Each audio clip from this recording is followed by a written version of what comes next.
Ayan, hello po sa ating lahat, Team EDC. Kumusta? So, bakit nga ba hindi maiwas-iwasang sabihin ni Edu ito na tila nga daw ho, lantaran na po niya ang sinasabi eh.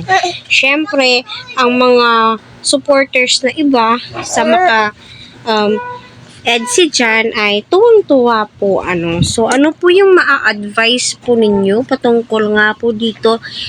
Nababash nga po itong si Edu at saka si Beyonce dito.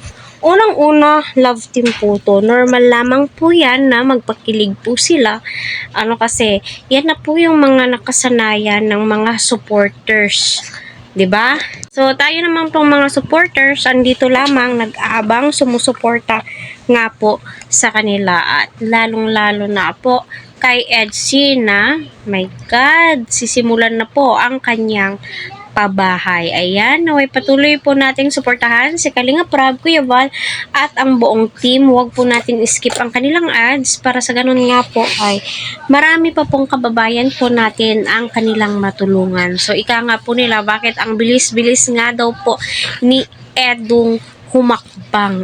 Tila'y nauunahan na daw po niya yung isang love team Kasi nga daw po, sinabi na po ni Edu ang salita o ang magic word na I love you. So, palagi naman po yung sinasabi ni Edu, yung salitang I love you. Anong part po no, nakalimutan ko Di ba nasabi na yun ni Edu? So, wala naman pong masama doon. Basta, mahal mo yung isang tao. So, anong sa palagay po ninyo? Kaya hindi po nga ba maiwas-iwasan ni Edu sabihin yung salitang I love you dahil may pagtingin na nga ba siya kay Beyonce? So, totoo nga ba po yun? Or sadyang nakasanayan na po ni Eds yung salitang I love you?